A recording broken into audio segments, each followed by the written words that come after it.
Jet pribadi anak Sandra Dewi bakal disita negara imbas kasus korupsi Harvey Moise. Jet pribadi milik anak Sandra Dewi bakal disita negara imbas kasus korupsi Harvey Moise. Intip potret mewah jet pribadi anak Sandra Dewi yang jarang tersorot.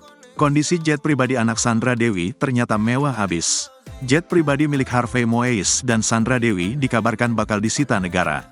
Sandra Dewi sendiri sangat jarang membagikan momen ketika memperlihatkan jet pribadinya di media sosial.